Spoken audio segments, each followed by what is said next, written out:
गुरु रामपाल जी परमेश्वर जी की जय हो। परम पिता परमात्मा सारी सृष्टि के रचनहार, कुल मालिक, असंख्य ब्रह्मांडों के स्वामी, जगत गुरु, तीनों लोकों में प्रवेश करके सबका धारण पोषण करने वाले राजाधिराज, आत्माधार, नाथों के नाथ, देवों के देव महादेव, सर्वेश्वर, महेश्वर, मृत्युंजय, अजरो अमर, आदि अनादि सनातनी प्रभु, जगत पिता जगदीश्वर, श्री श्री 1008 की उपाधि के वास्तविक अधिकारी, अकाल मूरत शब्द स्वरूपी राम, वासुदेव, सर्वगतम ब्रह्म, परम पूज्य, प्रथम पूज्य, परम संत, परम पुरुष, परम धनी, परम दयालु, सत्य कबीर, हक्का कबीर, अल्लाहु कबीर, अल्लाहु अकबर, बाखबर, अल्लाह ताला, जगत के तारणहार, जगत के मुक्तिदाता, जगत के जगन्नाथ, हारे के सहारे, हिंदुओं के राम, मुसलमानों के अल्लाह, सिखों के वाहिगुरु, ईसाइयों के मसीह, दया के सागर दयानिधि, करुणा के सागर करुणानिधि,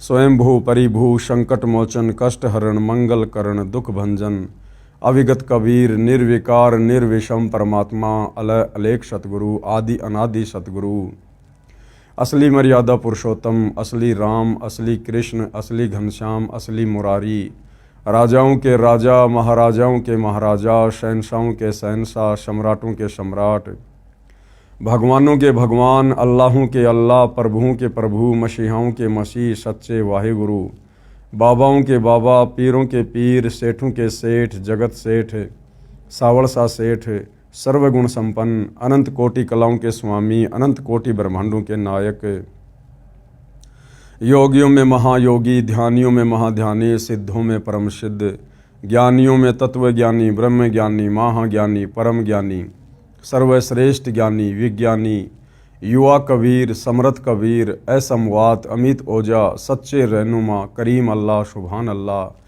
दुनिया के अंतिम पैगंबर, 8 सितंबर 1951 से गांव धनाना, जिला सोनीपत, हरियाणा, भारतवर्ष की पवित्र भूमि पे प्रकट रियल कल की भगवान श्री नारायण साकार हरि, श्री बाबा साहेब, नूर अनंत परमात्मा, सच्चे दरवेश, सच्चे बाखबर, संत श्रोमणी सतगुरु रामपाल जी परमेश्वर जी के चरण कमल में साध संगति से जुड़े हुए देश विदेश से आप और हम सभी सत्सेवक भाई बहनों का अनंत कोटि दंडवत प्रणाम। सत्साई भाई और बहनों, बहुत बड़ी दया, बहुत बड़ी मेहर पूज्य गुरुदेव भगवान की, परमेश्वर रामपाल जी की, जिनके शुभ आशीर्वाद से, विशेष आशीर्वाद से पूरे विश्व के मानव समाज को अध्यात्म के विषय में, भक्ति और भगवान के विषय में वो अति गूढ़ और गहन जानकारी प्राप्त हो रही है, जो जानकारी सदियों से आप और हमारे से दूर थी, और अध्यात्म के विषय में वो सच्चाई हमसे दूर होने के कारण हम अपने इस अनमोल मनुष्य जीवन को बर्बादी की ओर लेकर जा रहे थे। क्योंकि ये मनुष्य जीवन स्त्री या पुरुष का केवल पूर्ण ब्रह्म परमेश्वर, परम अक्षर ब्रह्म की प्राप्ति के लिए मिलता है, भक्ति करके आत्मा का कल्याण करवाने के लिए मिलता है। और यदि हमें इस कलयुग की बिचली पीढ़ी में सतगुरु रामपाल जी धरती पर प्रकट होकर हमें अपनी शरण में लेकर शास्त्र अनुकूल सत भक्ति ना देते, तो भाई और बहनों, अगला जन्म हमारा भी 184 योनियों में निश्चित था और फिर अनंत काल के लिए हम दुर्गति को प्राप्त होते। तो परमेश्वर ने बहुत बड़ी दया की, बहुत बड़ी मेहर की, और अब इसी प्रकार की मेहर और दया आम हिंदू समाज के ऊपर, विश्व के मानव समाज के ऊपर अपने कर कमल से यह पवित्र पुस्तक हिंदू साहिबान नहीं समझे गीता वेद पुराण को लिख कर रहे हैं। तो जो ज्ञानी आत्मा होगी, जो समझदार साधक होगा, वो विचार करेगा, चिंतन मनन करेगा, और सर्व शास्त्रों से जो प्रमाण दिखाकर इस पुस्तक में आप भाई बहनों को समझाने का प्रयास किया गया है, सर्व शास्त्रों से मिलाकर वो अवश्य विचार करेगा और सत भक्ति को अति शीघ्र स्वीकार करेगा। तो भाई और बहनों, आज इसी श्रृंखला में पवित्र पुस्तक हिंदू साहिबान नहीं समझे गीता वेद पुराण, आज इस पर हमारा ये 21वें नंबर का वीडियो है।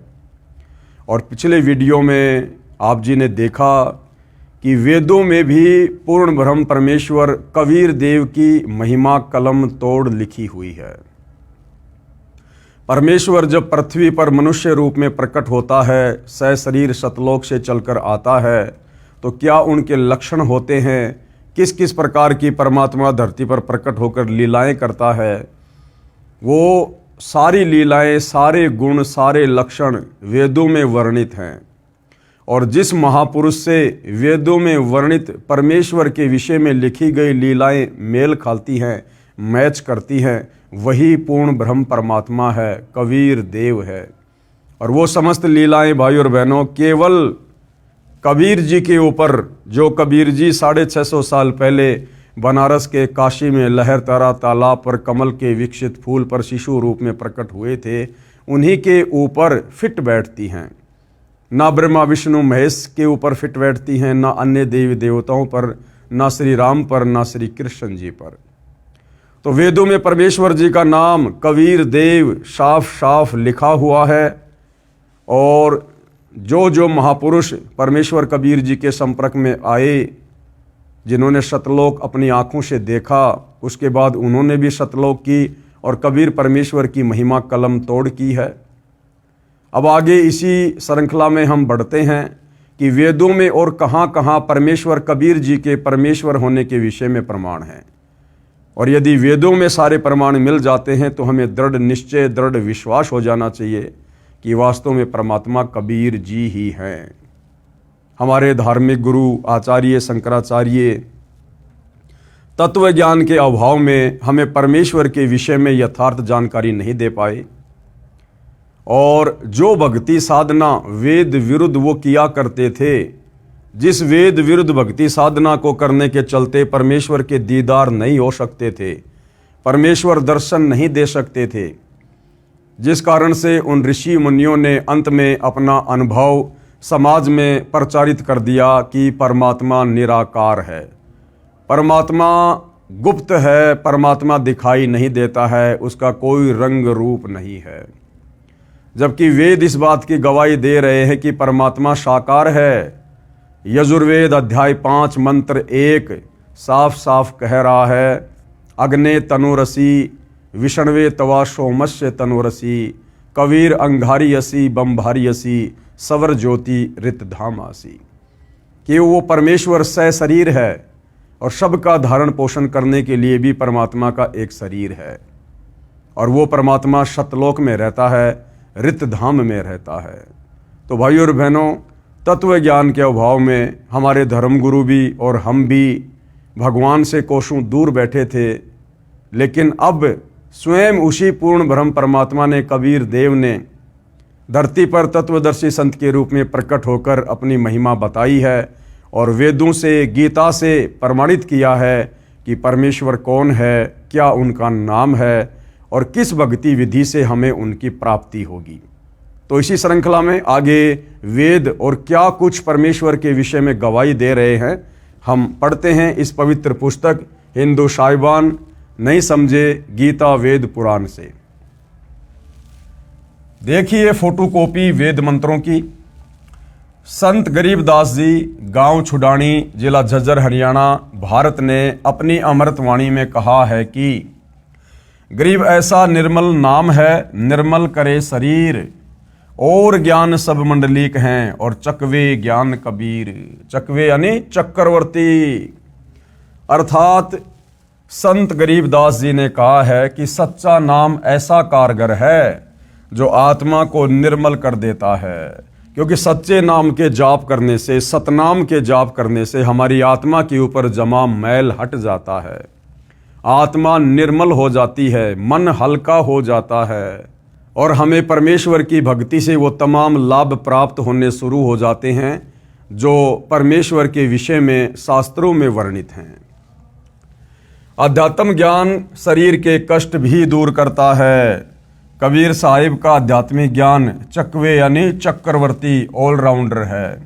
अन्य ज्ञान बाकी जितने भी साधु संत महात्मा आचार्य शंकराचार्य हैं, इन सब का ज्ञान तो मंडलीक यानी क्षेत्रीय यानी लोकवेद है, सुना सुनाया है, प्रमाणित नहीं है। संत गरीबदास जी को 10 वर्ष की आयु में परमात्मा सर्वोपरि लोक यानी सतलोक से आकर मिले थे। उनकी आत्मा को ऊपर ले गए जहां परमात्मा रहता है, सतलोक में। अब वेदों में परमेश्वर की क्या क्या महिमा है, कहाँ कहाँ क्या कुछ लिखा हुआ है। तो परमेश्वर के विषय में वेद क्या कुछ गवाही दे रहे हैं।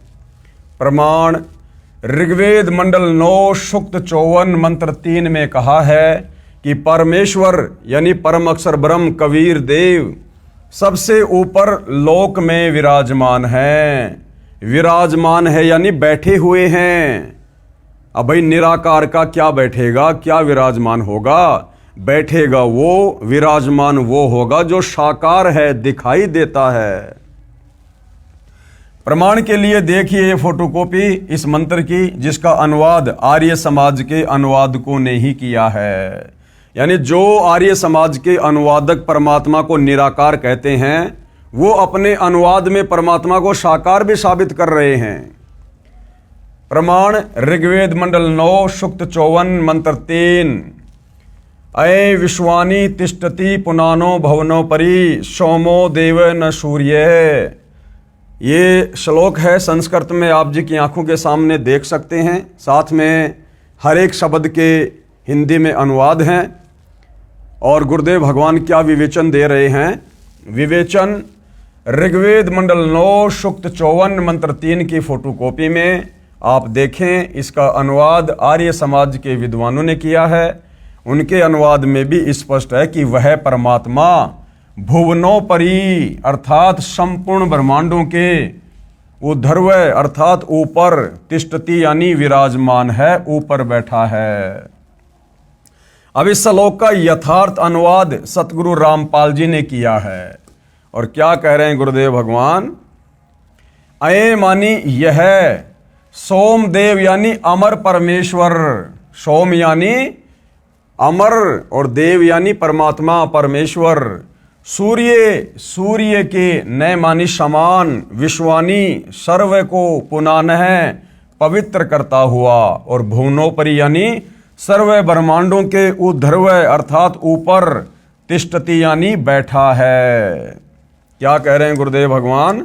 भावार्थ जैसे सूर्य ऊपर है और अपना प्रकाश तथा उष्णता से सभी को लाभ दे रहा है, इसी प्रकार यह अमर परमेश्वर जिसका ऊपर के मंत्र में वर्णन किया है, सर्व ब्रह्मांडों के ऊपर बैठा है और अपनी शक्ति से, अपनी वचन शक्ति से सर्व ब्रह्मांडों का संचालन कर रहा है। जिस प्रकार सूर्य आप और हमारे से करोड़ों किलोमीटर दूर होते हुए भी पूरे संसार को उष्णता दे रहा है, गर्मी दे रहा है, प्रकाश दे रहा है, इसी प्रकार सूर्य को बनाने वाला परमात्मा क्या होगा, उसकी शक्ति क्या होगी, उसकी पावर क्या होगी। तो वो परमात्मा भी सर्व ब्रह्मांडों के ऊपर, यानी उस परमेश्वर से ऊपर फिर कोई सृष्टि नहीं है। फिर बाकी जो भी सृष्टि है इस क्षर पुरुष की यानी काल की 21 ब्रह्मांड और अक्षर पुरुष के 7 संग ब्रह्मांड उस परमेश्वर के लोक से नीचे नीचे हैं। तो वो परमात्मा धूलोक के तीसरे पृष्ठ पर यानी सतलोक के तीसरे पोर्शन में बैठकर सारी सृष्टि का संचालन कर रहा है। प्रमाण ऋग्वेद मंडल नंबर 9 सूक्त 86 मंत्र 26। संस्कृत में मंत्र आप जी की आंखों के सामने है। साथ में अनुवादकर्ताओं ने शब्दों के अर्थ भी कर रखे हैं। और ऋग्वेद मंडल नंबर 9 सूक्त 86 मंत्र 26 परमेश्वर की स्थिति के विषय में क्या कह रहा है। विवेचन यह फोटोकॉपी ऋग्वेद मंडल 9 सूक्त 86 मंत्र 26 की है, जो आर्य समाज के आचार्यों व महर्षि दयानंद जी के चेलों द्वारा अनुवादित है, जिसमें स्पष्ट है कि यज्ञ करने वाले, यज्ञ यानी धार्मिक अनुष्ठान भक्ति करने वाले, यजमानों यानी भक्तों के लिए परमात्मा, कौन परमात्मा, कबीर देव सब रास्तों को सुगम करता हुआ अर्थात जीवन रूपी सफर के मार्ग को दुखों रहित करके सुगम बनाता हुआ उनके विघ्नों अर्थात संकटों का मर्दन करता है अर्थात समाप्त करता है। यानी वो कबीर परमात्मा भक्ति करने वाली आत्माओं के रास्ते में जो भी संकट या बाधाएं परेशानियां आती हैं उन सबको समाप्त करता है और भक्तों को पवित्र अर्थात पाप रहित और विकार रहित करता है। जो विकार इस भक्ति मार्ग में बाधक होते हैं, रजोगुण, शतोगुण, तमोगुण, अन्य प्रकार की बुराइयां, काम, क्रोध, लोभ, मोह, अहंकार, वो परमेश्वर अपने आशीर्वाद से, अपनी भक्ति की शक्ति से जो है भगत को पाप रहित करता है, उसको पवित्र करता है। जैसा कि अगले मंत्र 27 में कहा है कि जो परमात्मा धूलोक अर्थात सतलोक के तीसरे हिस्से पर विराजमान है, वहां पर परमात्मा के शरीर का प्रकाश बहुत अधिक है।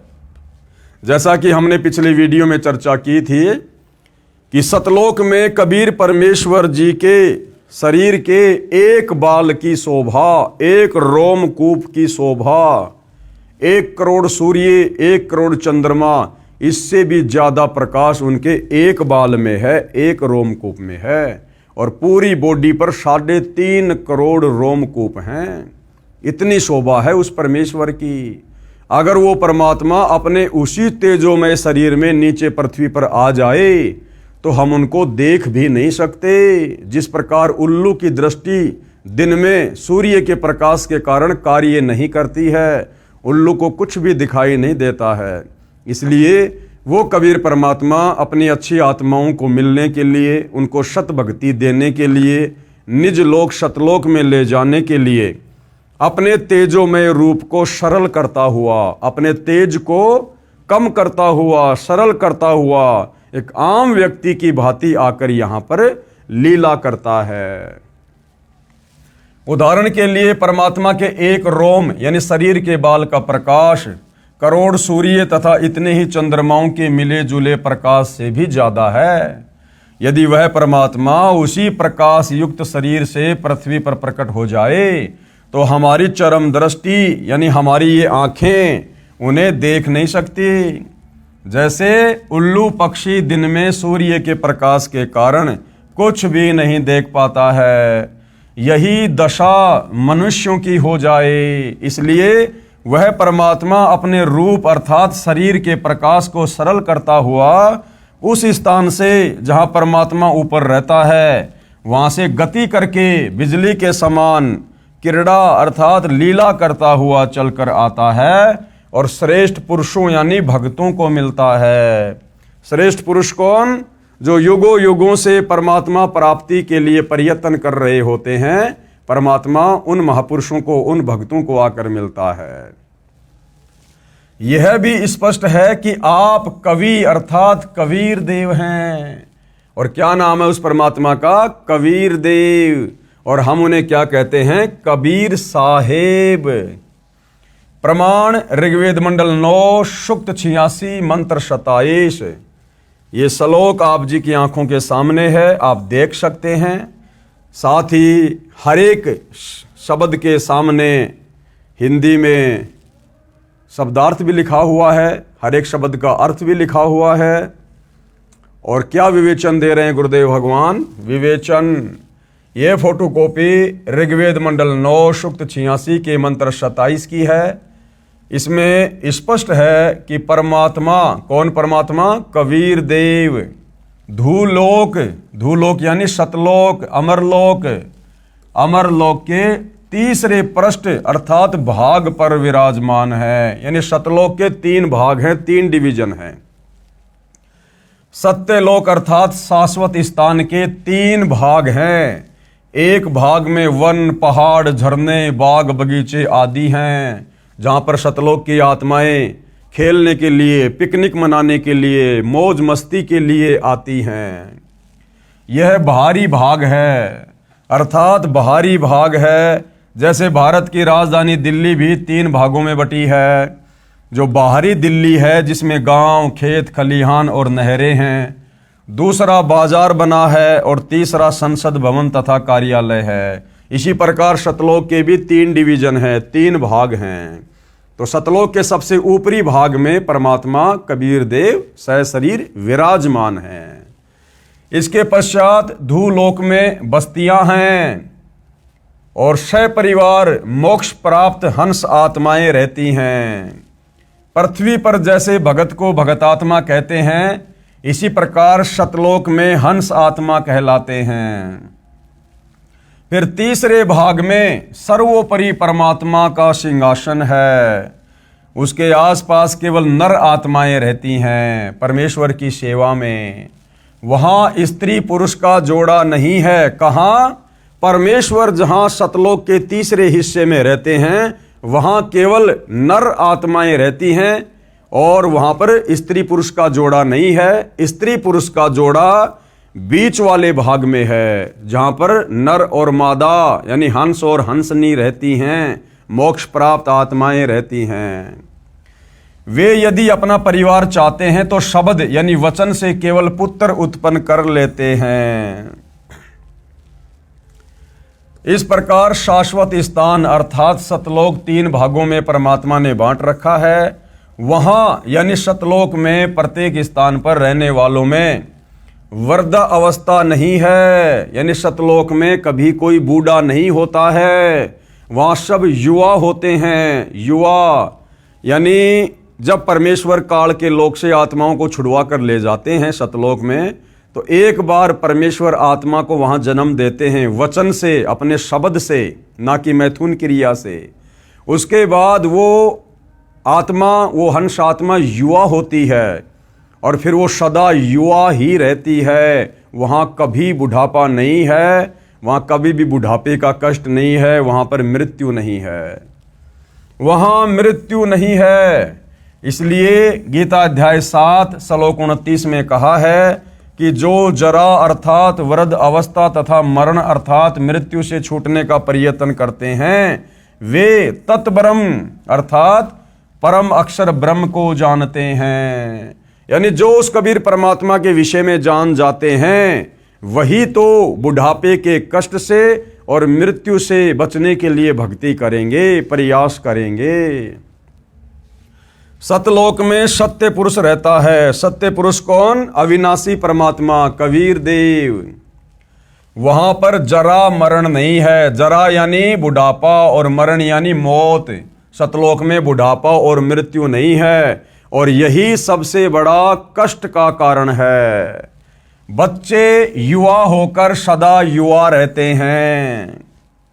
ऋग्वेद मंडल 9 सूक्त 82 मंत्र 1 और 2 क्या कुछ कह रहा है।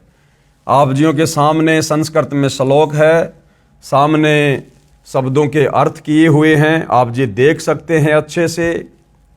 और आगे गुरुदेव भगवान ने किस प्रकार से विवेचन किया है देखिए, साफ साफ यहाँ परमेश्वर जी का नाम भी लिखा हुआ है।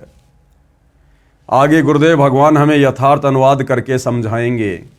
विवेचन ऊपर ऋग्वेद मंडल 9 सूक्त 82 मंत्र 1 और 2 की फोटोकॉपी है जो अभी हमने देखी है। और यह अनुवाद किसने किया है? महर्षि दयानंद जी ने। यह अनुवाद महर्षि दयानंद जी के दिशा निर्देशन से उन्हीं के चेलों ने किया है और सार्वदेशिक आर्य प्रतिनिधि सभा दिल्ली से प्रकाशित है। इनमें स्पष्ट है कि मंत्र 1 में कहा है सर्व की उत्पत्ति करने वाला यानी सभी की उत्पत्ति करने वाला परमात्मा तेजोमय शरीर युक्त है।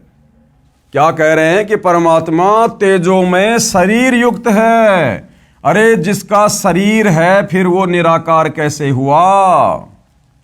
तो भाइयों और बहनों, हमारे जितने भी धर्मगुरु हैं तत्व ज्ञान के अभाव में वो वेदों का यथार्थ अनुवाद भी नहीं कर पाए और परमेश्वर ने उनके कर कमल से आप और हम आत्माओं के लिए यथार्थ अनुवाद भी करवाया, लेकिन वो खुद नहीं समझ पाए। जिस प्रकार महर्षि दयानंद जी के दिशा निर्देशन में उन्हीं के चेलों ने परमात्मा को शरीर बताया, मनुष्य शरीर जैसा बताया, सूर्य के समान तेजो में बताया और धूल लोक के तीसरे हिस्से पर परमात्मा बैठा है, विराजमान है, वहाँ से गति करके आता है, दिखने में राजा के समान है। और फिर भी इन सभी लोगों ने और महर्षि दयानंद जी ने अपनी सत्यार्थ प्रकाश में लिख दिया कि परमात्मा निराकार है, परमात्मा को देखा नहीं जा सकता। तो भाइयों और बहनों, क्या इन लोगों ने वेद पढ़े? तो क्या कहा जा रहा है? सभी की उत्पत्ति करने वाला परमात्मा तेजो में शरीर युक्त है, साकार है और पापों को नाश करने वाला और सुखों की वर्षा करने वाला अर्थात सुखों की झड़ी लगाने वाला है। वह ऊपर सतलोक में सिंहासन पर बैठा है। अब सिंहासन पर कौन बैठेगा भाई? जो साकार होगा, जो मनुष्य जैसा होगा, जो निराकार है, जो दिखाई नहीं देता। तो फिर ये कैसे पता कि वो सिंहासन पर विराजमान होता है? जो देखने में राजा के समान है। अब राजा कैसा होता भाई? गेंडे जैसा थोड़ी होता है। अरे राजा भी तो हम इंसानों जैसा होता है।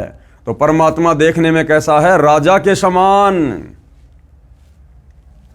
यही प्रमाण सूक्ष्म वेद में है। सूक्ष्म वेद यानी जब कबीर परमात्मा धरती पर प्रकट होकर तत्वदर्शी संत के रूप में जो तत्व ज्ञान रूपी वाणियां बोलते हैं, उसको सूक्ष्म वेद कहते हैं। उन वाणियों को फिर आगे चलकर संग्रहित कर लिया जाता है ग्रंथ के रूप में। जैसे कबीर सागर और आदरणीय गरीबदास जी का सदग्रंथ साहेब, ये 5वां वेद है, सूक्ष्म वेद है। तो सूक्ष्म वेद की वाणियों में क्या कहा गया है? अरस कुरुष पर समेट गुमट है। अरस यानी आकाश का अंतिम छोर। अरस कुरुष पर सफेद गुमट है, जहां परमेश्वर का डेरा। और श्वेत छत्र सिर मुकुट विराजे, देखत न उस चेहरे नू। यही प्रमाण बाइबल ग्रंथ तथा कुरान शरीफ में भी है कि परमात्मा ने 6 दिन में सृष्टि रची और 7वें दिन ऊपर आकाश में तकत अर्थात सिंहासन पर जा विराजा। पवित्र बाइबल और कुरान शरीफ परमेश्वर के विषय में क्या कहती है कि जिस परमात्मा ने 6 दिन में सृष्टि रची और 7वें दिन तकत पर जा विराजा। अब तकत के ऊपर भाई कौन विराजेगा? निराकार तो नहीं विराज सकता, और निराकार है तो फिर उसको विराजते हुए देखा किसने? तो तकत पर वही बैठेगा, सिंहासन पर वही विराजमान होगा जो साकार है। यही प्रमाण बाइबल ग्रंथ तथा कुरान शरीफ में है कि परमात्मा ने 6 दिन में सृष्टि रची और 7वें दिन ऊपर आकाश में तकत अर्थात सिंहासन पर जा विराजा। अब बाइबल में कहाँ लिखा हुआ है भाई और बहनों?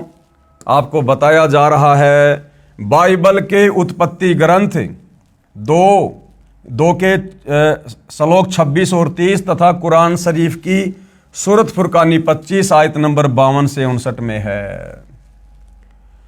वह परमात्मा अपने अमर धाम से चलकर यानी सतलोक से चलकर पृथ्वी पर शब्द वाणी से ज्ञान सुनाता है। बोल बोल कर वाणियों के माध्यम से, शब्दों के माध्यम से, भजनों के माध्यम से अपने तत्व ज्ञान को सुनाता है। वह वर्णीय अर्थात आदरणीय श्रेष्ठ व्यक्तियों को प्राप्त होता है, यानी परमात्मा अच्छी आत्माओं को मिलता है, उनको मिलता है। जैसे संत धर्मदास जी बांधवगढ़ मध्य प्रदेश वाले को मिले। वो परमात्मा किन किन को आकर मिले? विशेषकर कलयुग में परमात्मा कबीर देव सतलोक से चलकर किन किन महापुरुषों को मिले, उनका जिक्र है।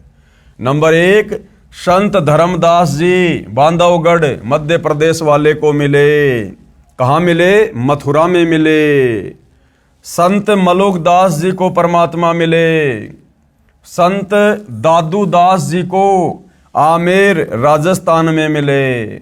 संत नानक देव जी को मिले बेई नदी पर सुल्तानपुर में पश्चिमी पाकिस्तान में। संत गरीबदास जी गांव छुडानी जिला जज्जर हरियाणा वाले को मिले छुडानी के खेतों में। और संत घीसा दास जी गांव खेकड़ा जिला बागपत उत्तर प्रदेश वाले को मिले।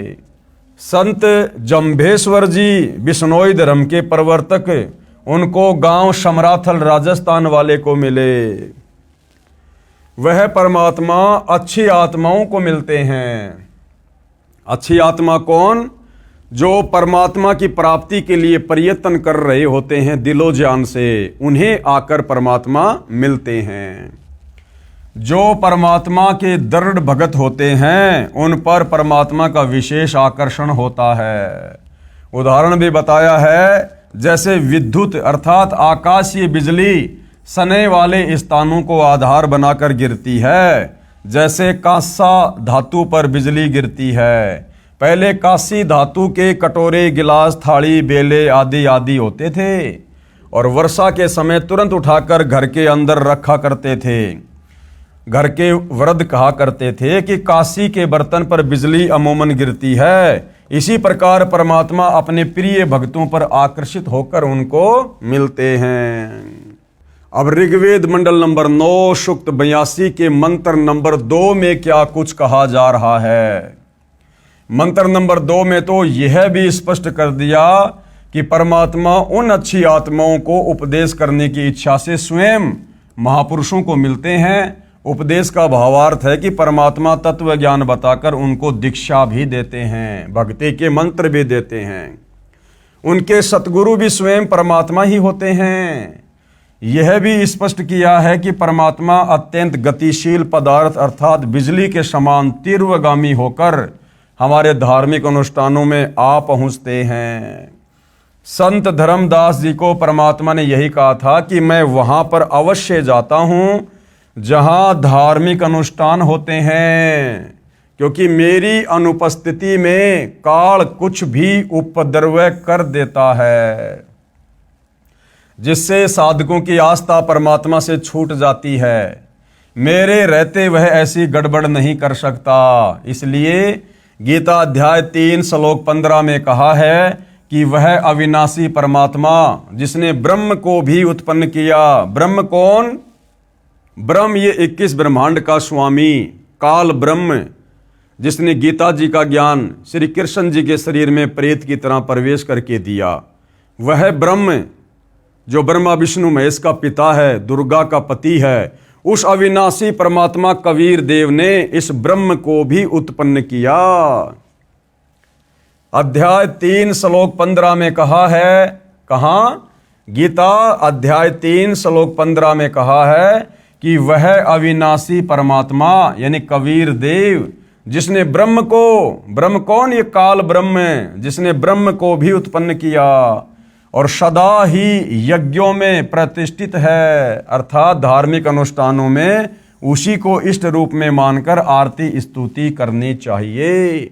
और वो परमात्मा सतगुरु रूप में कहिए, चाहे जगत गुरु रूप में कहिए, चाहे तत्वदर्शी संत के रूप में कहिए, स्वयं ही सतलोक से चलकर गति करके पृथ्वी पर आते हैं। इस ऋग्वेद मंडल 9 सूक्त 82 मंत्र 2 में यह भी स्पष्ट किया है कि आप कबीर धस्से यानी कबीर देव हैं। यानी हे परमात्मा, जो आप सतलोक से चलकर गति करके बिजली के समान गति से पृथ्वी पर अपनी अच्छी आत्माओं को मिलते हैं, आप कबीर देव हैं। क्या नाम है आपका? आप कबीर देव हैं, जो सर्व को उपदेश देने की इच्छा से आते हैं। आप पवित्र परमात्मा हैं, यानी आप में कोई अवगुण नहीं है, आप में कोई जो है किसी भी प्रकार का खोट नहीं है। हमारे पापों को छुड़वाकर अर्थात नाश करके हे अमर परमात्मा, हे अविनाशी भगवान कबीर देव, आप हमको सुख दें और धूतम वशान निर्निजम परियेशी, यानी हम आपकी संतान हैं, हम आपके वचन से उत्पन्न आपके बच्चे हैं, आपकी आत्माएं हैं। हमारे प्रति वह वात्सल्य वाला प्रेम भाव उत्पन्न करते हुए उसी निर्निजम यानी सुंदर रूप को परियासी यानी उत्पन्न करें, अर्थात हमारे को अपने बच्चे जानकर जैसे पहले और जब चाहें तब आप अपनी प्यारी आत्माओं को प्रकट होकर मिलते हैं, उसी तरह हमें भी दर्शन दो। और भाइयों और बहनों, निसंदेह परमात्मा आज सर्व को दर्शन दे रहे हैं, सर्व को दर्शन दे रहे हैं प्रकट होकर। केवल उनको जानने की और पहचानने की आवश्यकता है। प्रमाण ऋग्वेद मंडल नंबर 9 सूक्त 86 मंत्र 16 से 20। श्लोक आप जी की आंखों के सामने है, शब्दों के अर्थ भी सामने किए हुए हैं। हम सीधा इसके विवेचन पर चलेंगे। ऋग्वेद मंडल 9 सूक्त 96 के मंत्र 16 में कहा कि हे परमात्मन, हे परमेश्वर, आप अपने श्रेष्ठ गुप्त नाम का ज्ञान कराइए। हे परमात्मा, आप अपने गुप्त नाम का हमें ज्ञान कराइए। उस नाम को मंत्र 17 में बताया है कि वह कवि यानी कबीर देव है। उस सत्य पुरुष अविनाशी परमात्मा का नाम क्या है? कबीर देव। मंत्र 17 की केवल हिंदी। शिशुम जज्ञानम हरियंतम, यानी परमेश्वर जान बूझकर तत्व ज्ञान बताने के मकसद से शिशु रूप में प्रकट होता है। अब बताओ भाइयों और बहनों, हमारे ज्ञानहीन तत्व ज्ञानहीन धर्म गुरुओं ने वेदों को पढ़ा, तोते की तरह रटा, लेकिन वेद परमात्मा के विषय में क्या गवाही दे रहे हैं ये वो नहीं समझ पाए। अब वेद क्या कह रहे हैं कि वो परमात्मा जानबूझकर शिशु रूप में प्रकट होता है। अब शिशु रूप कैसा होता भाई? बच्चे का रूप कैसा होता है? फिर परमात्मा निराकार कैसे हुआ? क्या कहता है? शिशुम जज्ञानम हरियंतम, यानी परमेश्वर जानबूझकर तत्व ज्ञान बताने के मकसद से शिशु रूप में प्रकट होता है। जैसे सतयुग में प्रकट हुआ, त्रेता में हुआ, द्वापर में हुआ और कलयुग में बनारस के काशी में सन 1398 में लहर तारा तालाब पर कमल के फूल पर प्रकट हुआ। उनके ज्ञान को सुनकर मरुतो गणेन, यानी भक्तों का बहुत बड़ा समूह उस परमात्मा का अनुयायी बन जाता है। जैसे काशी में उनके तत्व ज्ञान को सुनकर उनसे सुख प्राप्त करके 64 लाख लोग उनके शिष्य बने। अब भाइयों और बहनों, विचार करने की बात है, आज से 650 साल पहले का समय और पूरे भारतवर्ष की जनसंख्या मात्र 4 करोड़ थी, मात्र 4 करोड़, आज से 650 साल पहले। और परमात्मा किस जाति में आए हुए थे, किस वर्ण में लीला कर रहे थे? जुलाहे जाति में, धानक जाति में। और 650 साल पहले तो भाइयों और बहनों जातिवाद अपनी चरम सीमा पर था। अगर किसी धानक समाज के व्यक्ति का, चमार समाज के व्यक्ति का अगर कोई कपड़ा भी किसी के लग जाता था, वो तुरंत नहाया करता था। इतनी नफरत किया करते थे लोग अज्ञानता में। तो 650 साल पहले कबीर परमात्मा धानक जाति में, जुलाहों की कॉलोनी में, और भाइयों और बहनों उनके 64 लाख शिष्य, किसी ब्राह्मण के भी उस समय 64 लाख शिष्य नहीं थे, किसी धर्म गुरु के भी 64 लाख शिष्य नहीं थे। तो कबीर परमेश्वर जो 650 साल पहले आए थे, कोई आम व्यक्ति नहीं थे, आम साधु संत महात्मा नहीं थे, किसी देव के अवतार नहीं थे, स्वयं सारी सृष्टि के मालिक थे। और वो परमात्मा जो चाहे सो कर सकता है, जो चाहे सो। तो परमात्मा ने एक उदाहरण पेश किया कि जुलाहा जाति में आकर और 64 लाख शिष्य अपने ज्ञान के बलबूते पर, अपनी शक्ति के बलबूते पर, चमत्कारों के बलबूते पर वो परमात्मा ही बना सकता है। तो क्या कह रहे हैं कि भक्तों का बहुत बड़ा समूह उस परमात्मा का अनुयायी बन जाता है। मर्जंती सुबयंती वहीन, अर्थात वह ज्ञान बुद्धिजीवी लोगों को समझ में आता है। वे उस परमेश्वर की स्तुति भक्ति तत्व ज्ञान के आधार से करते हैं, यानी शास्त्र विधि को त्याग के मनमाना आचरण नहीं करते। जब तत्वदर्शी संत रूप में कबीर परमात्मा प्रकट होकर जो ज्ञान देता है, जो शास्त्र अनुकूल भक्ति होती है, उनके जो फॉलोवर हैं, जो भगत हैं, वो उसी आधार से सत भक्ति करते हैं। वह भक्ति वहीन अर्थात शीघ्र लाभ देने वाली होती है। वह परमात्मा अपने तत्व ज्ञान को काव्यना यानी कवित्व से, अर्थात कवियों की तरह दोहों, शब्दों, लोकोक्तियों, चौपाइयों द्वारा, कबीर गिरभी अर्थात कबीर वाणी द्वारा, अर्थात कबीर वाणी द्वारा, पवित्रम अतिरेभन अर्थात शुद्ध ज्ञान को ऊंचे स्वर में गरज गरज कर बोलते हैं। जैसे कबीर परमात्मा कहीं भी किसी भी चौराहे पर एक तारा लेकर ऊंची ऊंची आवाज में अपने तत्व ज्ञान का प्रचार दोहों के माध्यम से, लोकोक्तियों के माध्यम से करने लग जाते थे। वह कवि अर्थात कवि की तरह आचरण करने वाला कौन है? कबीर देव। संत यानी संत रूप में प्रकट, सोम यानी अमर परमात्मा होता है। बताओ, ऋग्वेद मंडल 9 सूक्त 96 मंत्र 17 इस बात की गवाही दे रहा है। अब बताओ, हमारे धर्म गुरु आचार्य शंकराचार्य संस्कृत पढ़ पढ़ के और इन्हीं वेदों को देखा करते थे, पढ़ा करते थे, तोते की तरह रट रखा था, लेकिन कभी भी वो इन वेदों का सारांश निकालकर, निष्कर्ष निकालकर समाज को नहीं बता पाए कि वास्तव में परमात्मा कौन है, कैसा है, कहाँ रहता है, कैसे मिलता है। जबकि ऋग्वेद मंडल 9 सूक्त 96 मंत्र 17 इस बात की गवाही दे रहा है। विशेष इस मंत्र के मूल पाठ में 2 बार कवि शब्द है। आर्य समाज के अनुवादकर्ताओं ने एक कवि का अर्थ ही नहीं किया।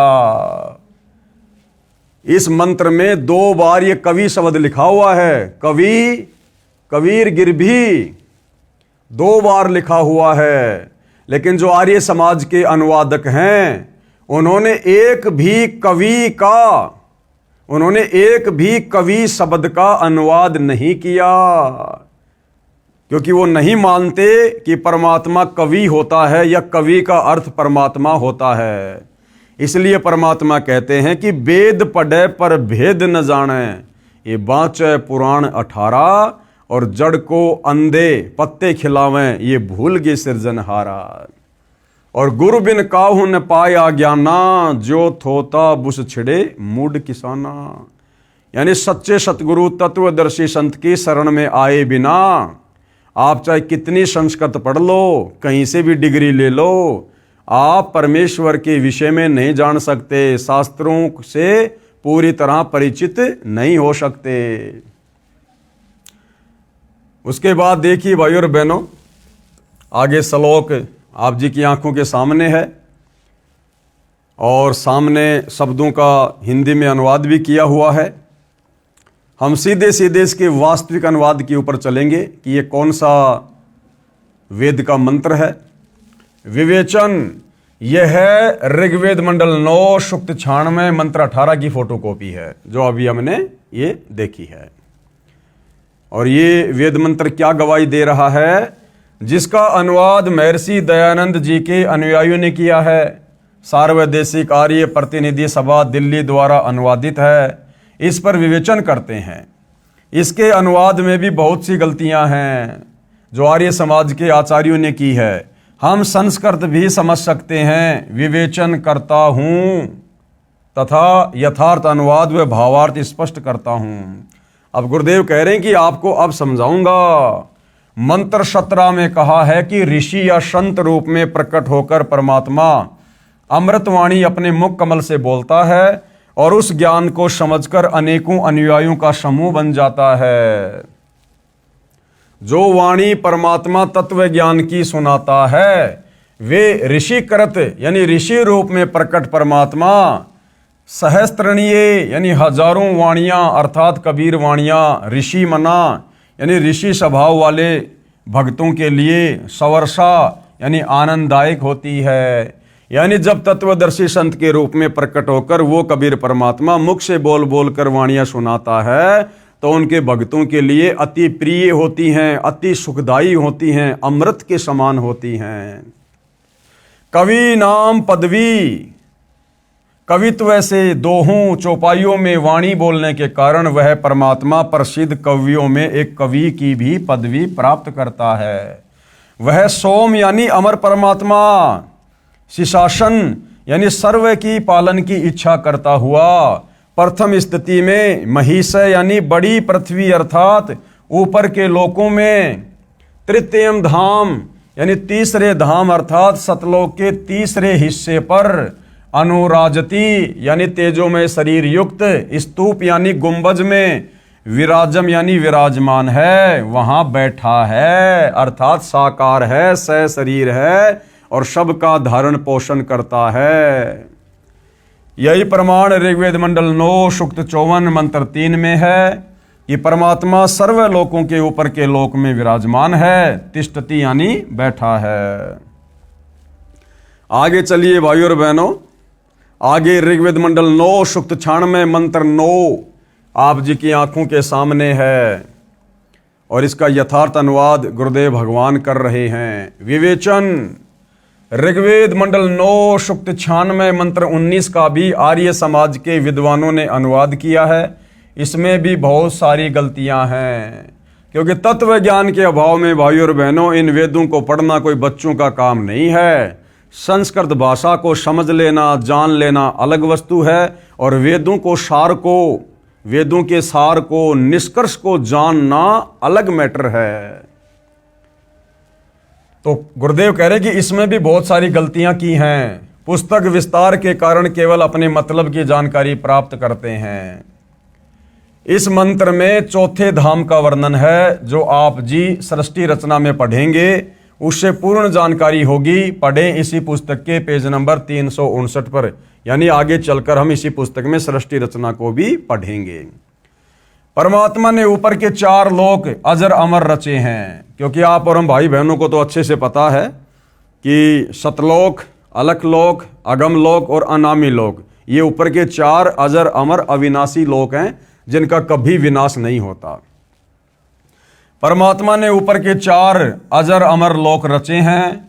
अनामी लोक जो सबसे ऊपर है, दूसरा अगम लोक, तीसरा अलख लोक और चौथा सत्य लोक। हम पृथ्वी लोक पर हैं। यहां से ऊपर के लोकों की गिनती करेंगे तो सबसे पहले सतलोक आएगा, फिर अलख लोक आएगा, फिर अगम लोक तथा अनामी लोक गिना जाता है। उस चौथे धाम में बैठकर, यानी सबसे ऊपर अनामी लोक में बैठकर परमात्मा ने सर्व ब्रह्मांडों व लोकों की रचना की। शेष रचना सतलोक में बैठकर की थी। आर्य समाज के अनुवादकों ने तुरिया परमात्मा अर्थात चौथे परमात्मा का वर्णन किया है। ये चौथा धाम है, उसमें मूल पाठ मंत्र 19 का भावार्थ है कि तत्वदर्शी संत चौथे धाम तथा चौथे परमात्मा का भिन्न भिन्न वर्णन करता है। कौन कर सकता है? वो तत्वदर्शी संत, धीराणाम संत, क्योंकि वो स्वयं ही परमात्मा होता है और अपने विषय में बताने के लिए, समझाने के लिए वो कबीर परमात्मा स्वयं ही पृथ्वी पर तत्वदर्शी संत के रूप में प्रकट होता है। इसलिए उनके अलावा यथार्थ जानकारी उनके विषय में और उनके अजर अमर लोकों के विषय में और कोई नहीं दे सकता है। पाठक जन कृपया पढ़ें सृष्टि रचना इसी पुस्तक के पेज नंबर 359 पर, जिसे आप जी को ज्ञान होगा कि लेखक यानी संत रामपाल जी ही वह तत्वदर्शी संत है जो तत्व ज्ञान से परिचित है। अन्यथा भाइयों और बहनों, सतयुग बीत गया, त्रेता युग बीत गया, द्वापर बीत गया, कलयुग भी शुरू हो चुका है।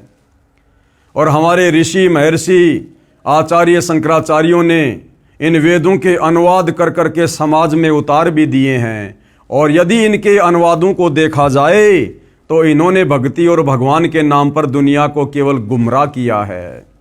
जो यथार्थ सत्य जानकारी तत्वदर्शी सतगुरु रामपाल जी दे रहे हैं, ये जानकारी आप और हमें देखने को भी नहीं मिलेगी। देखने को भी किसी भी धर्म गुरु के द्वारा किए गए वेदों के अनुवाद में। आगे देखिएगा भाइयों और बहनों, ऋग्वेद मंडल 9 सूक्त 96 मंत्र 20 आप जी की आंखों के सामने है। और क्या कुछ कहा जा रहा है? विवेचन ऋग्वेद मंडल 9 सूक्त 96 मंत्र 20 का यथार्थ ज्ञान जानते हैं। इस मंत्र का अनुवाद महर्षि दयानंद के चेलों द्वारा किया गया है। इनका दृष्टिकोण ये रहा है कि परमात्मा निराकार है। इन्होंने परमात्मा को निराकार मानकर ही वेदों के अर्थों का अनर्थ कर दिया, क्योंकि महर्षि दयानंद जी ने ये बात दृढ़ की है कि परमात्मा निराकार है। इसलिए अनुवादक ने सीधे मंत्र का अनुवाद घुमा फिरा कर किया है, जबकि सच्चाई बतानी चाहिए थी। जैसे मूल पाठ में लिखा है, क्या लिखा है?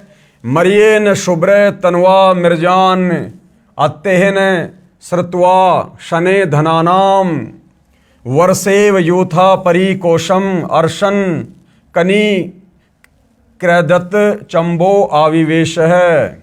अनुवाद, जैसे मरिये ने यानी मनुष्य सुंदर वस्त्र धारण करता है, ऐसे परमात्मा मनुष्य के समान शुभ्र तन्व यानी सुंदर शरीर मिर्जान धारण करके अत्ते यानी अत्यंत गति से चलता हुआ, सनिये धनानाम यानी भक्ति धन के धनियों अर्थात पुण्य आत्माओं को प्राप्ति के लिए आता है।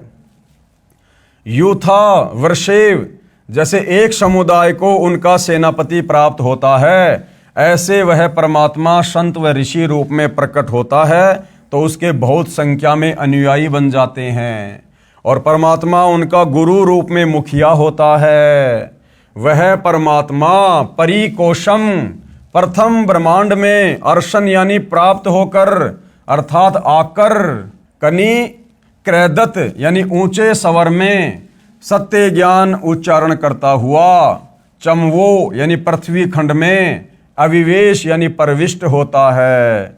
अर्थात सीधा सीधा क्या मतलब है, जैसे पूर्व में वेद मंत्रों में कहा है कि परमात्मा ऊपर के लोक में रहता है, वहां से गति करके अपने रूप को अर्थात शरीर के तेज को सरल करके पृथ्वी पर आता है। इस ऋग्वेद मंडल 9 सूक्त 96 मंत्र 20 में उसी की पुष्टि की है। कहा है कि जैसे मनुष्य वस्त्र धारण करता है, ऐसे अन्य शरीर धारण करके परमात्मा मानव रूप में पृथ्वी पर आता है और धनानाम यानी दृढ़ भक्तों को, अच्छी पुण्यात्माओं को प्राप्त होता है, उनको वाणी उच्चारण करके तत्व ज्ञान सुनाता है। अब क्या विवेचन दे रहे हैं गुरुदेव, ये ऋग्वेद मंडल 9 सूक्त 96 मंत्र 16 से 20 की फोटो कॉपियां हैं, जिनका हिंदी अनुवाद महर्षि दयानंद सरस्वती आर्य समाज प्रवर्तक के दिशा निर्देशन से उनके आर्य समाजी चेलों ने किया है। ये अनुवाद कुछ कुछ ठीक है, अधिक तो गलत ही है। पहले अधिक ठीक या कुछ कुछ गलत था, जो मेरे द्वारा शुद्ध करके विवेचन में लिख दिया गया है। अब जो ज्यादा गलत अनुवाद इन लोगों ने किया है, उसको भी शुद्ध करके गुरुदेव भगवान हमें बता रहे हैं। तो देखिएगा, ऋग्वेद मंडल 9 सूक्त 96 मंत्र 16 में क्या कहा है, हे परमात्मा, आपका जो गुप्त वास्तविक चारु यानी श्रेष्ठ यानी नाम है, उसका ज्ञान कराइए। प्रिय पाठकों, जैसे भारत के राजा को प्रधानमंत्री कहते हैं, यह उनकी पदवी का प्रतीक है। इसी प्रकार उस परमेश्वर की जो उपमात्मक पदवियां हैं, उनको अविनाशी, सत्य पुरुष, हक्का कबीर, सत्य कबीर, स्वयंभू, अजरो अमर, ये उस परमात्मा की उपमात्मक पदवियों के नाम हैं। परंतु परमेश्वर का नाम अन्य है, इसलिए यहां कहा जा रहा है कि हे परमेश्वर, आप अपने गुप्त वास्तविक नाम का हमें ज्ञान कराइए। तो गुरुदेव समझा रहे हैं कि जैसे भारत के राजा को प्रधानमंत्री भी कहते हैं, यह तो उनकी पदवी का प्रतीक है, उनका वास्तविक नाम कोई अन्य ही होता है। जैसे पहले प्रधानमंत्री जी पंडित जवाहरलाल नेहरू जी थे, जवाहरलाल उनका वास्तविक नाम है। इस मंत्र 16 में कहा है कि हे परमात्मा, आपका जो वास्तविक नाम है, जो असली नाम है, वह श्रोत्रमिहि यानी उपासना करने का, स्व आयुध यानी भक्ति करने का आपका जो वास्तविक नाम है, स्वचालित शस्त्र के समान पूयमान यानी अज्ञान रूपी गंध को नाश करके जो पाप नाशक है, आप अपने उस सत्य मंत्र का हमें ज्ञान कराइए।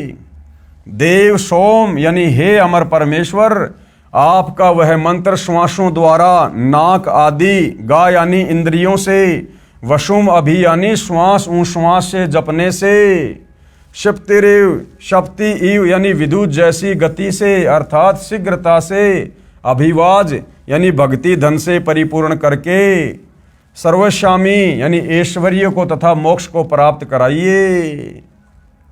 प्रिय पाठकों से निवेदन है कि इस ऋग्वेद मंडल 9 सूक्त 96 मंत्र 16 के अनुवाद में बहुत सी गलतियां थी जो शुद्ध कर दी गई हैं। प्रमाण के लिए मूल पाठ में अभिवाद शब्द है, इसका अनुवाद नहीं किया गया। इसके स्थान पर अभिगमे शब्द का अर्थ जोड़ा है जो मूल पाठ में नहीं है। विवेचन, ऋग्वेद मंडल 9 सूक्त 96 मंत्र 17 के अनुवाद में भी बहुत सी गलतियां हैं जो आर्य समाजियों द्वारा अनुवादित है। अब शुद्ध करके लिखता हूं। अब गुरुदेव शुद्ध करके लिख रहे हैं। जैसा कि पूर्वोक्त ऋग्वेद मंडल 9 सूक्त 86 तथा 82 के मंत्रों में प्रमाण है कि परमात्मा अपने शाश्वत स्थान से जो धूल लोक के तीसरे स्थान पर विराजमान है, वहां से चलकर पृथ्वी पर जानबूझकर किसी खास उद्देश्य से प्रकट होता है। परमात्मा सर्व ब्रह्मांडों में बसे प्राणियों की परवरिश 3 स्थिति में करते हैं। पहली स्थिति क्या है? परमात्मा ऊपर सत्यलोक अर्थात अविनाशी धाम में सिंहासन तख्त पर बैठकर सर्व ब्रह्मांडों का संचालन करते हैं। दूसरी स्थिति क्या है? जब चाहे साधु संत के रूप में अपने शरीर का तेज सरल करके अच्छी आत्माओं को मिलते हैं। और तीसरा, प्रत्येक युग में किसी जलाशय में खिले कमल के फूल पर नवजात शिशु का रूप बनाकर प्रकट होते हैं और वहां से निसंतान दंपत्ति अपने घर ले जाते हैं। बचपन से ही वह परमात्मा अपना वास्तविक भक्ति ज्ञान, जिसे तत्व ज्ञान भी कहते हैं, चौपाइयों, दोहों, साखियों व कविताओं के रूप में सुनाते हैं।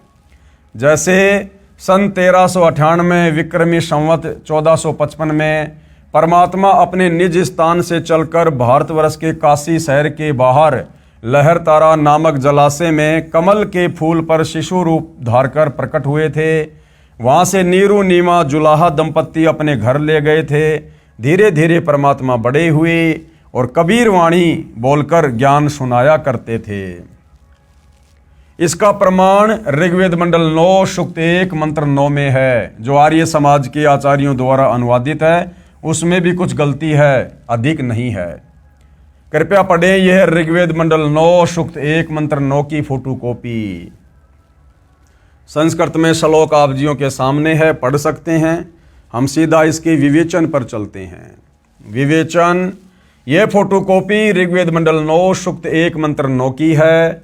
इसमें स्पष्ट है कि सोम यानी अमर परमात्मा जब शिशु रूप में प्रकट होता है तो उसकी परवरिश की लीला कवारी गायों यानी अभी अधन्या धेनवय द्वारा होती है। कवारी गायों के दूध से परमात्मा के बाल रूप की परवरिश होती है। यही प्रमाण कबीर सागर के अध्याय ज्ञान प्रकाश में है कि जिस परमेश्वर कबीर जी को नीरू नीमा अपने घर ले गए, तब शिशु रूपधारी परमात्मा ने न अन्न खाया न दूध पिया। फिर स्वामी रामानंद जी के बताने पर एक कुंवारी गाय अर्थात एक बछिया नीरू लाया। उसने तत्काल दूध दिया। उस कुंवारी गाय के दूध से परमेश्वर की परवरिश की लीला हुई थी। कबीर सागर लगभग 600 वर्ष पहले का लिखा हुआ है। कोई ये ना सोचे कि भाई वर्तमान में सतगुरु रामपाल जी ने लिख दिया होगा। तो परमेश्वर की जो लीलाएं वेदों में वर्णित हैं वो सत्य हैं, और जिस महापुरुष पर खरी उतरती हैं वही अविनाशी परमात्मा है।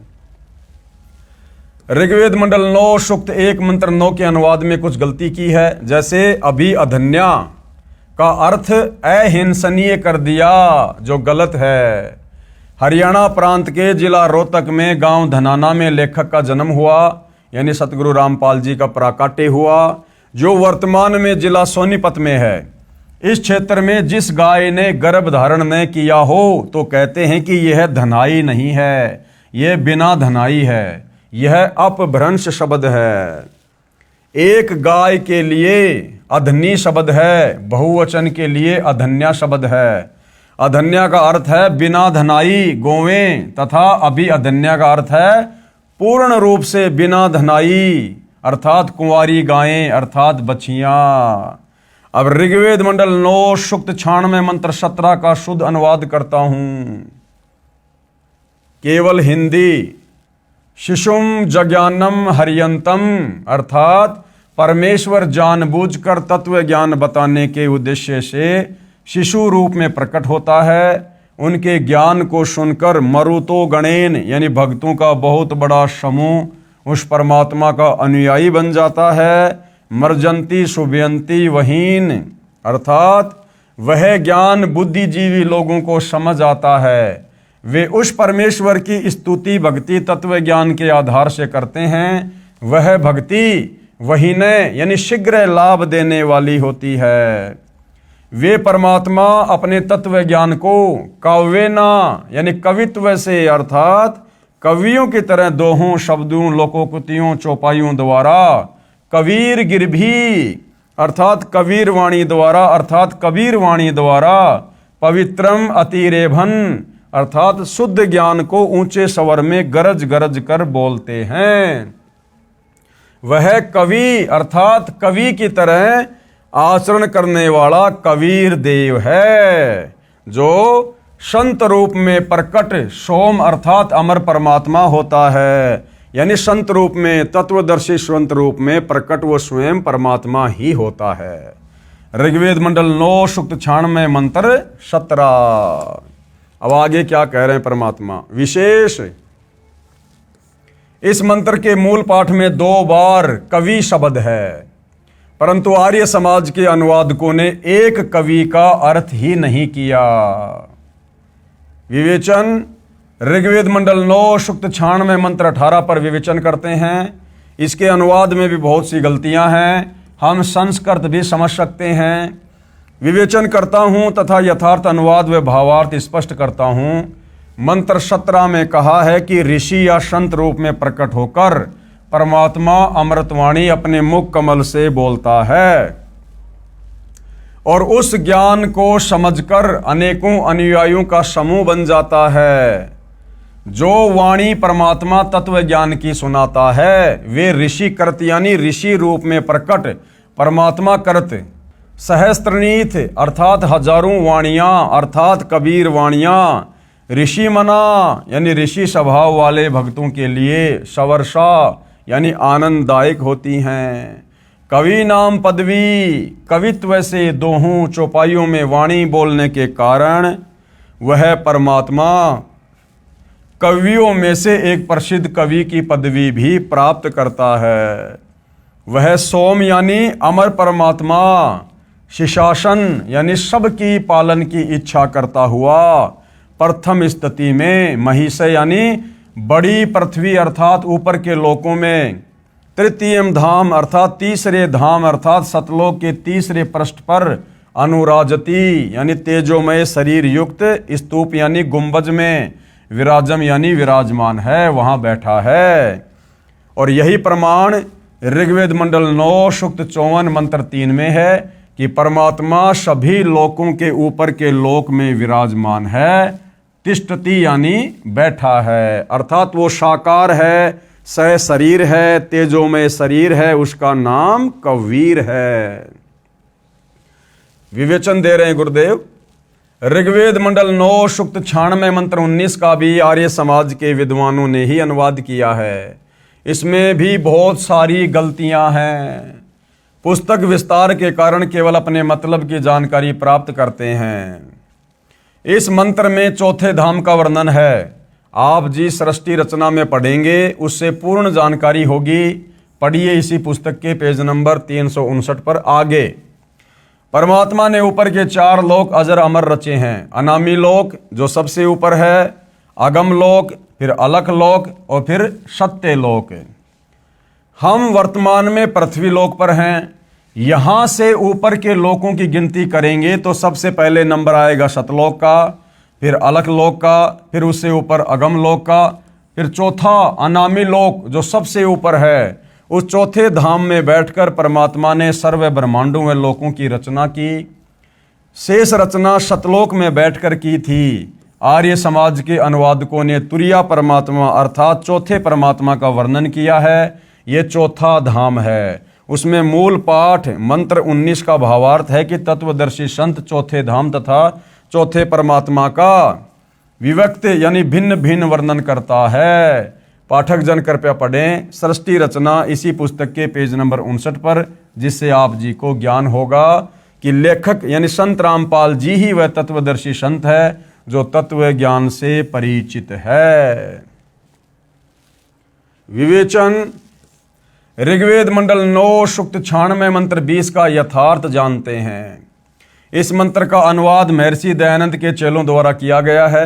इनका दृष्टिकोण ये रहा है कि परमात्मा निराकार है, क्योंकि महर्षि दयानंद जी ने ये बात दृढ़ की है कि परमात्मा निराकार है, इसलिए अनुवादक ने सीधे मंत्र का अनुवाद घुमा फिरा कर किया है।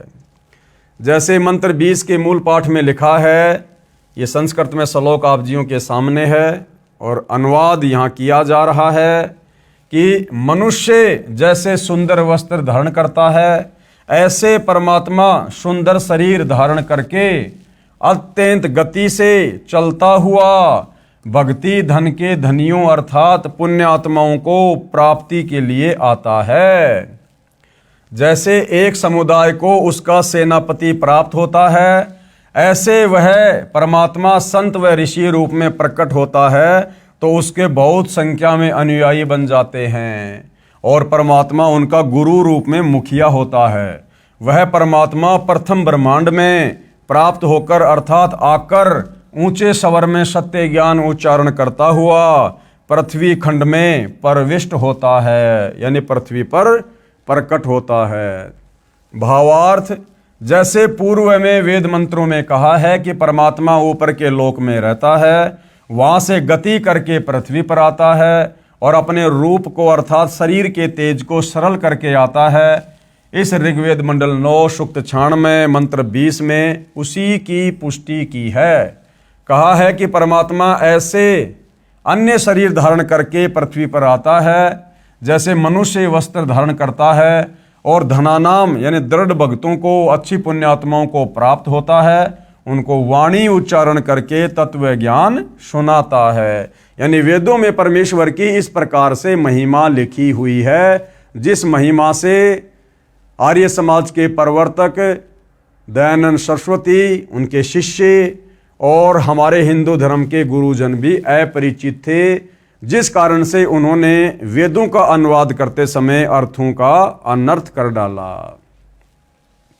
आगे देखिए प्रमाण। ऋग्वेद मंडल नंबर 9 सूक्त 95 मंत्र 2 संस्कृत में श्लोक आप जियों के सामने है, देख सकते हैं। हम सीधे इसके अनुवाद पर चलेंगे। ऋग्वेद मंडल 9 सूक्त 95 मंत्र 2 का अनुवाद महर्षि दयानंद के चेलों ने किया है, जो बहुत ठीक किया है। क्या है इसका भावार्थ? है कि पूर्वोक्त परमात्मा अर्थात जिस परमात्मा के विषय में पहले वाले मंत्रों में ऊपर कहा है, वह अपना शरीर धारण करके सत्य भक्ति का मार्ग अर्थात यथार्थ आध्यात्मिक ज्ञान अपनी अमृत वाणी अर्थात वाणी द्वारा मुक्ति मार्ग की प्रेरणा करता है। वह मंत्र ऐसा है जैसे नाविक नौका में बैठा कर पार कर देता है, ऐसे ही परमात्मा सत्य भक्ति मार्ग रूपी नौका के द्वारा भगत को संसार रूपी दरिया से पार करता है।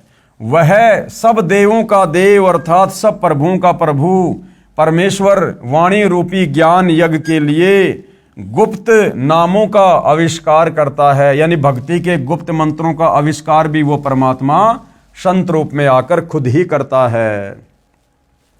अर्थात जैसे गीता अध्याय 17 श्लोक 23 में ओम तत् सत, इसमें तत् तथा सत ये गुप्त हैं जो उसी परमेश्वर ने मुझे यानी संत रामपाल जी को बताए हैं, उनसे ही पूर्ण मोक्ष संभव है। सूक्ष्म वेद में परमेश्वर ने कहा है, सूक्ष्म वेद यानी 5वां वेद कबीर वाणी, कि सोहम शब्द हम जग में लाए और सार शब्द हम गुप्त छिपाए। सोहम शब्द परमात्मा कहते हैं कि हम ही जग में यानी संसार में लेकर आए थे। कबीर परमेश्वर जी से पहले किसी भी धर्म के धर्मशास्त्र में सोहम शब्द आपको देखने सुनने को नहीं मिलेगा, और जो सार शब्द है उस परमात्मा का वास्तविक मुक्ति मंत्र है, कहते हैं वो तो हमने गुप्त छुपा रखा है, वो तो हम उसी को देंगे जिसको सतलोक लेकर जाना होगा। सोहम शब्द हम जग में लाए, सार शब्द हम गुप्त छिपाए। भावार्थ, परमेश्वर ने स्वयं सोहम शब्द भक्ति के लिए बताया है। यह सोहम मंत्र किसी भी प्राचीन ग्रंथ वेद, गीता, कुरान, पुराण तथा बाइबल में नहीं है। फिर सूक्ष्म वेद में कहा है कि भाई सोहम ऊपर और है सत सुकृत एक नाम, कि सोहम के ऊपर फिर एक मंत्र और है जिसको सत कहा जाता है। और सब हंसों का जहां बास है बस्ती है बिन ठाम। भावार्थ, सोहम नाम तो परमात्मा ने प्रकट कर दिया, आविष्कार कर दिया, परंतु सार शब्द को गुप्त रखा था, और वो सार शब्द अब सतगुरु रामपाल जी ने प्रकट किया है और अपनी योग्य भगतात्माओं को देंगे। अर्थात वेदों में जो लिखा है कि वो परमात्मा संत रूप में आकर स्वयं ही भक्ति के मंत्रों का आविष्कार करता है, तो ये परमात्मा चारों युगों में आते हैं। तो सोहम मंत्र तो परमेश्वर जी ने पहले आके प्रकट कर दिया। अब वर्तमान में वही कबीर परमात्मा धरती पर संत रामपाल जी के रूप में प्रकट हैं, जो अब उस शत मंत्र का आविष्कार करके आप और हमें देंगे। अब मुझे यानी लेखक संत रामपाल जी को बताया है, अपने आप को छुपाते हुए कह रहे हैं गुरुदेव भगवान, जो भक्तों को दीक्षा के समय बताया जाता है, इसका गीता अध्याय 17 श्लोक 23 में कहे ओम तत्सत से संबंध है। प्रमाण ऋग्वेद मंडल नंबर 9 सूक्त 94 मंत्र 1। ये संस्कृत में श्लोक आप जियों के सामने है, देख सकते हैं। हम सीधा इसके विवेचन पर चलेंगे। विवेचन ऋग्वेद मंडल 9 सूक्त 94 मंत्र 1 का अनुवाद भी आर्य समाज के विद्वानों द्वारा किया गया है। पुस्तक विस्तार को ध्यान में रखते हुए उन्हीं के अनुवाद से अपना मत सिद्ध करते हैं। जैसे पूर्व में लिखे वेद मंत्रों में बताया गया है कि परमात्मा अपने मुख कमल से वाणी उच्चारण करके तत्व ज्ञान बोलता है। लोकोक्तियों के माध्यम से, कवित्व से, दोहों, शब्दों, साखियों, चौपाइयों के द्वारा वाणी बोलने से प्रसिद्ध कवियों में से भी एक कवि की उपाधि प्राप्त करता है, और उसका नाम कबीर देव अर्थात कबीर साहिब है। इस ऋग्वेद मंडल नंबर 9 सूक्त 94 मंत्र 1 में भी यही स्पष्ट है कि जो सर्वशक्तिमान परमेश्वर है वह कव्यन वर्जम ने यानी कवियों की तरह आचरण करता हुआ पृथ्वी पर विचरण करता है। प्रमाण ऋग्वेद मंडल 9 सूक्त 20 मंत्र 1। संस्कृत में श्लोक आप जियों के सामने है, देख सकते हैं। विवेचन ऋग्वेद मंडल 9 सूक्त 20 मंत्र 1 का अनुवाद भी आर्य समाज के विद्वानों ने किया है। इसका अनुवाद ठीक कम और गलत अधिक है। इसमें मूल पाठ में लिखा है, क्या लिखा है? प्र कबीर देव वित्तीय अव्य वारे भी अर्षति सहान विश्वा अभि स्पृशद। सरलार्थ, वेद ज्ञान दाता से जो दूसरा कबीर देव कबीर परमेश्वर है, वह विद्वानों अर्थात जिज्ञासुओं को ज्ञान धन की तृप्ति के लिए श्रेष्ठ आत्माओं को ज्ञान देता है। वह अविनाशी है, रक्षक है, सहनशील, तत्व ज्ञानहीन सर्व दुष्टों को अध्यात्म ज्ञान की कृपया यानी स्पर्धा अर्थात ज्ञान गोष्ठी रूपी वाक युद्ध में पूर्ण रूप से तिरस्कृत करता है, उनको फिट्टे मुंह कर देता है। और भाइयों और बहनों, आज निसंदेह पूरे विश्व में सतगुरु रामपाल जी ने आध्यात्मिक ज्ञान चर्चा के लिए देश के बड़े बड़े ऋषियों को, महर्षियों को, और सन 2009 में देश के चारों शंकराचार्यों को भी सप्रेम आमंत्रित किया था सतलोक आश्रम बरवाला में कि भाई आप भी संत हो, मैं भी संत हूं, और संतों का काम होता है समाज को अध्यात्म में सही दिशा देना। तो हम सब मिलकर गोष्ठी करते हैं, ज्ञान चर्चा करते हैं, और जनता स्वयं फैसला कर लेगी, क्योंकि जनता शिक्षित है। अपनी आंखों से प्रमाण देखकर, शब्द कोश से शब्दों का अर्थ देखकर जनता स्वयं निर्णय कर लेगी कि वर्तमान में शास्त्र अनुकूल साधना पृथ्वी पर किस संत के पास में है। लेकिन भाइयों और बहनों, कोई भी साधु महात्मा ऋषि आचार्य सतगुरु रामपाल जी से ज्ञान चर्चा के लिए नहीं आए, क्योंकि वो सब उनके सत्संग सुनते हैं, उनके द्वारा लिखित पुस्तकें पढ़ते हैं, और उनको अच्छे से पता है कि धरती पर अगर किसी के पास में वेद अनुकूल ज्ञान है, सत भक्ति साधना है, तो सतगुरु रामपाल जी के पास है। यदि हम वहाँ जाएंगे, हम फिट्टे मुंह हो जाएंगे, वहाँ हमारी करारी हार होगी और फिर हमारे शिष्य संत रामपाल जी के पास चले जाएंगे। फिर हमारे धार्मिक धंधे का क्या होगा, हमारी रोजी रोटी का क्या होगा। विशेष क्या कह रहे हैं गुरुदेव, इस मंत्र के अनुवाद में आप फोटोकॉपी में देखेंगे तो पता चलेगा कि कई शब्दों के अर्थ आर्य विद्वानों ने छोड़ रखे हैं। जैसे प्र शब्द वारे भी, जिस कारण से वेदों का यथार्थ भाव सामने नहीं आ सका। मेरे अनुवाद से स्पष्ट है कि वह परमात्मा अच्छी आत्माओं, दृढ़ भक्तों को ज्ञान देता है। उस परमात्मा का नाम भी लिखा है कबीर देव, हम कबीर परमेश्वर कहते हैं। प्रमाण ऋग्वेद मंडल नंबर 9 सूक्त 54 मंत्र 3 संस्कृत में श्लोक आप जियों के सामने है। अये विश्वानी तिष्ठति पुनानो भुवनो परि सोमो देवन सूर्य है। और विवेचन में गुरुदेव भगवान क्या कह रहे हैं, विवेचन ऋग्वेद मंडल नंबर 9 सूक्त 54 मंत्र 3 की फोटोकॉपी में आप देखिएगा। इसका अनुवाद आर्य समाज के विद्वानों ने किया है। उनके अनुवाद में भी स्पष्ट है कि वह परमात्मा भुवनोपरि अर्थात संपूर्ण ब्रह्मांडों के ऊर्ध्व अर्थात ऊपर तिष्ठति यानी विराजमान है, ऊपर बैठा हुआ है। अर्थात ये वेद बार बार गवाही दे रहे हैं कि वो परमात्मा सशरीर है, साकार है, वो निराकार नहीं है। उसका शरीर तेजोमय है, उसके एक बाल में इतनी रोशनी है, करोड़ सूर्य मिला दो, करोड़ चंद्रमा मिला दो, उससे भी कहीं ज्यादा। और उस परमेश्वर का नाम कबीर है, कबीर, कबीर, हम उसको कबीर साहिब कहते हैं। और तत्व ज्ञान प्रदान करने के लिए वो परमात्मा सतलोक से चलकर गति करके सशरीर धरती पर तत्वदर्शी संत के रूप में प्रकट होता है। इसका यथार्थ अनुवाद इस प्रकार है, यह अमर परमेश्वर सूर्य अर्थात सूर्य के समान विश्वानी यानी सर्व को पुनानः पवित्र करता हुआ भुवनोपरि सर्व ब्रह्मांडों के ऊर्ध्व अर्थात ऊपर तिष्ठति यानी बैठा है, विराजमान है। जैसे सूर्य ऊपर है और अपना प्रकाश तथा उष्णता से सभी को लाभ दे रहा है, इसी प्रकार यह अमर परमेश्वर जिसका ऊपर के मंत्रों में वर्णन किया है कबीर देव सर्व ब्रह्मांडों के ऊपर बैठकर अपनी निराकार शक्ति से सर्व प्राणियों को लाभ दे रहा है तथा सर्व ब्रह्मांडों का संचालन कर रहा है।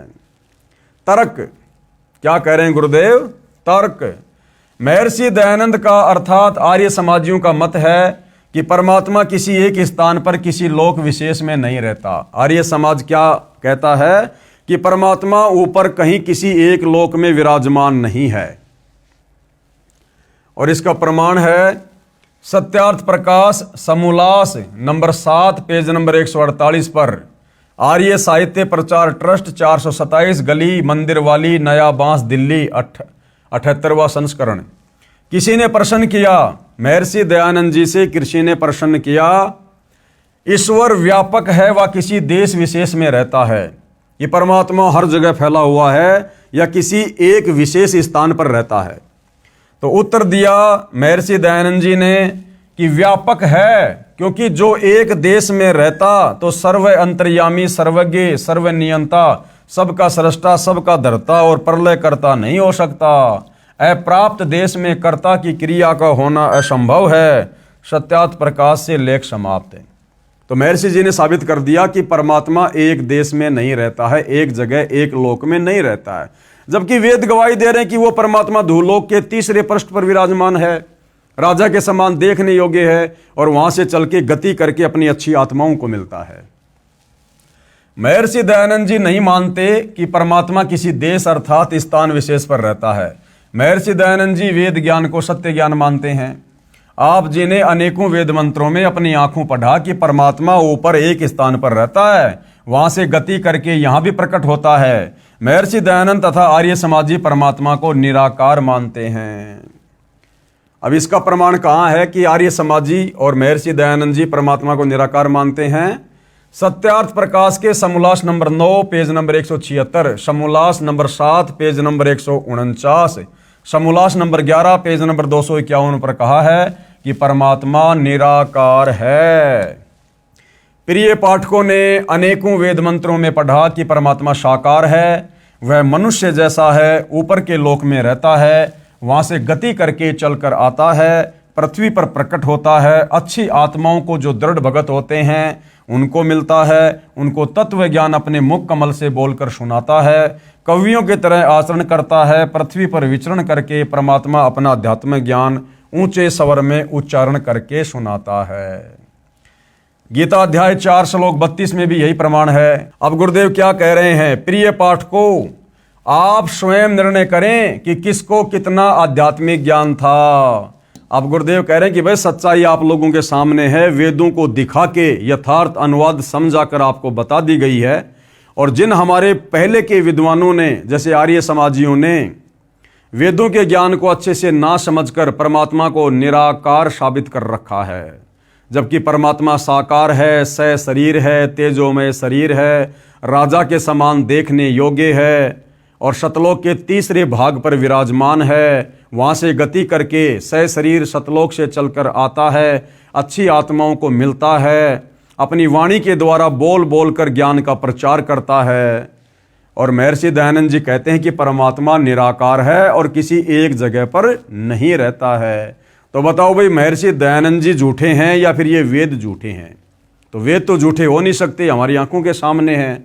तो झूठे कौन है? जो वेदों को समझ नहीं सके। अब गुरुदेव क्या कह रहे हैं कि प्रिय पाठकों, आप स्वयं निर्णय करें कि किसको कितना आध्यात्मिक ज्ञान था। विशेष आश्चर्य यह है कि वेद मंत्रों का अनुवाद भी महर्षि दयानंद जी तथा उनके चेलों आर्य समाजियों ने किया हुआ है, जिसमें उनके मत का विरोध है। निवेदन, अब गुरुदेव भगवान क्या कह रहे हैं, वेद मंत्रों की फोटोकॉपियां लगाने का उद्देश्य यह है कि यदि मैं, कौन, लेखक संत रामपाल जी, अनुवाद करके पुस्तक में लगाता तो अन्य व्यक्ति ये कह देते कि संत रामपाल जी को संस्कृत भाषा का ज्ञान नहीं है, इसलिए इनके अनुवाद पर विश्वास नहीं किया जा सकता। अब यह शंका उत्पन्न नहीं हो सकती। अब तो यह दृढ़ता आएगी कि संत रामपाल जी ने जो वेद मंत्रों का अनुवाद किया है वह यथार्थ है, क्योंकि आज का युवा शिक्षित है, आज का मनुष्य शिक्षित है, विचार कर सकता है, शब्दों के अर्थों को देख सकता है डिक्शनरी में, गूगल पर, और अपनी आंखों से फिर वो अनुवाद को ठीक तरीके से समझ सकता है। तो भाई सतगुरु रामपाल जी को वैसे तो आवश्यकता नहीं थी, क्योंकि ये तो धीराणाम संत है, तत्वदर्शी संत है। भाई स्वयं पूर्ण ब्रह्म परमात्मा धरती पर प्रकट है मनुष्य के रूप में, लेकिन आप और हम अज्ञानियों को समझाने के लिए उन्होंने जो है वेद के श्लोकों की फोटोकॉपी को यहाँ लगाना पड़ा, ताकि हम विश्वास कर सके कि हाँ, सतगुरु रामपाल जी अपनी तरफ से नहीं बता रहे, बल्कि वही बता रहे हैं जो सारा सब कुछ यहाँ पर हमारे पूर्व के ऋषि मुनियों ने, साधु संतों ने और महर्षि दयानंद सरस्वती जैसे लोगों ने वेदों का अर्थ किया हुआ है, श्लोकों का अनुवाद किया हुआ है। अब भाई और बहनों, परमात्मा को जानने में, पहचानने में हमने तनिक भी देरी नहीं करनी चाहिए। ये मनुष्य जन्म परमात्मा ने हमें इसीलिए दिया है भाई और बहनों, ताकि हम इसका भक्ति करके सदुपयोग कर सकें। अन्यथा भाई और बहनों, खाना पीना, बच्चे पैदा करना, सारा दिन दो रोजी रोटी के लिए भटकना भरमना, ये काम तो सभी कर रहे हैं, जानवर भी कर रहे हैं। जानवर भी यही करते हैं, वो भी बच्चे पैदा करते हैं। एक चिड़िया बाद में खाना खाएगी, पहले अपने बच्चे को लाके खिलाएगी। एक कुतिया के बच्चों को हम छेड़ेंगे, परेशान करेंगे, वो भी काटने को दौड़ेगी। मोह ममता बच्चों के प्रति उसमें भी है, और सारा दिन एक रोटी के टूक के लिए वो भी भटकती रहती है। इंसान भी सारा दिन तरह तरह के कार्य करता है रोजी रोटी के लिए, अंत में वो जानवर भी मर जाता है, इंसान भी मर जाता है। तो भाई और बहनों, यदि हमने इस मनुष्य जन्म से परमात्मा प्राप्ति नहीं की, शास्त्र अनुकूल सत भक्ति नहीं की, तत्वदर्शी संत से उपदेश लेकर, तो ये मनुष्य जन्म हमारा यूं ही बर्बाद हो जाएगा। और परमात्मा फिर हमसे बहुत नाराज होगा कि नादान, तुझे पृथ्वी लोक पर ऐसे समय में मनुष्य शरीर प्राप्त था जिस समय स्वयं परमात्मा तत्वदर्शी संत रूप में धरती पर प्रकट थे, तूने मौका क्यों नहीं उठाया? अब ये मौका तुझे अनंत युगों तक नहीं मिलेगा। चल लख 84 योनियों में गधे कुत्ते सुअर के शरीर भोग।